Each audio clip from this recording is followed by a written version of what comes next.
আপনারা এখানে বিভিন্ন ধর্মের মানুষ আছেন, সবাইকে অনুরোধ করব আপনারা যার যার মতো করে নিজের কাছে যে নিজের নামাজ পড়ে বা পূজা করে যে যেটা করেন আপনাদের নিজ নিজ সৃষ্টিকর্তার কাছে তার জন্য দোয়া করবেন। আর আজকে যেহেতু এসেছি এখানে, সেজন্য ম্যাডাম খালেদা জিয়াকে নিয়ে একটু কথা বলতে হবে। ম্যাডাম খালেদা জিয়া গণতন্ত্রের জন্য আজীবন লড়াই করে গেছেন এবং জীবনে কোনোদিনও উনি লড়াই সংগ্রাম ছাড়া, হামলা ছাড়া, মামলা ছাড়া জেল জুলুম খেটেছেন। 1981 থেকে 90 পর্যন্ত 16 বার উনি জেলে গেছেন। উনি 3 বারের প্রধানমন্ত্রী ছিলেন, ওনার নিজের কোনো সম্পদ ছিল না। একটা বাড়ি ছিল স্বামীর বাড়ি, সেখান থেকে তাকে অপমান করে বের করে দিয়েছে।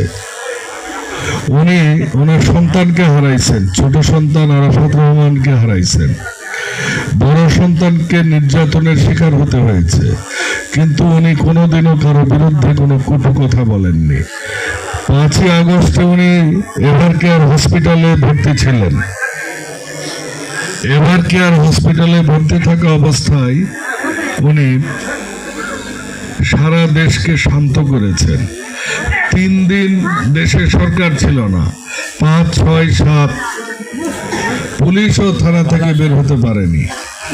ম্যাডাম খালেদা জিয়ার সারা দেশকে শান্ত করেছেন একটি কথা বলে, আমরা কারো প্রতি কোনো প্রতিশোধ নেব না, আমরা সবাই বাংলাদেশি, জাতি ধর্ম বর্ণ নির্বিশেষে সবার সমান অধিকার, আপনারা সবাইকে নিরাপদ রাখবেন।